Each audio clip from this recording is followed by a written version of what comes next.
Xabaringiz bor, milliy sertifikatning 37-testi tinish belgilaridan shakllanadi va asosan ko'chirma gapli qo'shma gapning mana shu ikkita qolpidan shakllanadi. Endi eslab qoling, ko'chirma gapli qo'shma gap, ya'ni bilasiz, birovning fikrini matnga olib kirish. Muallif gapi esa aynan muallifning o'zi. Va asosan mana shu ikkita formulani bilib qo'ying. Qarang, misol, muallif gap kelyapti, doim ikki nuqta bo'ladi.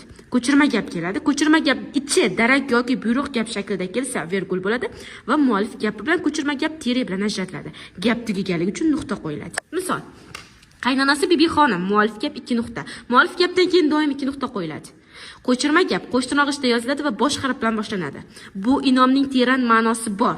Ko'chirma gap tugadi, darak gap shaklda, qo'sh tirnoq bekitasiz, darak gap bo'lganligi uchun tashqarisiga virgul qo'yasiz.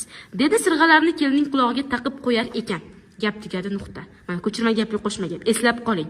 Endi mana shu qo'shma gap, masalan, xuddi shu holat ko'chirma gap eslab qoling, nobodo, so'roq yoki his-hayajon gap shaklida bo'lsa, misol uchun, eslab qoling. So'roq ko'chirma gapning ichiga qo'yiladi.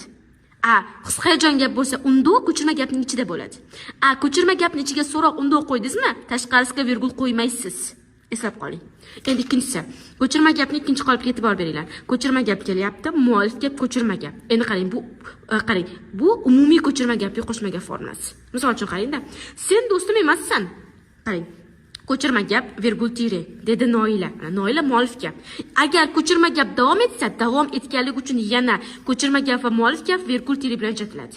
Do'st do'stga xiyonat qilmaydi. Umumiy tugadi, darak gap shaklida bo'lgani uchun nuqta qo'yildi.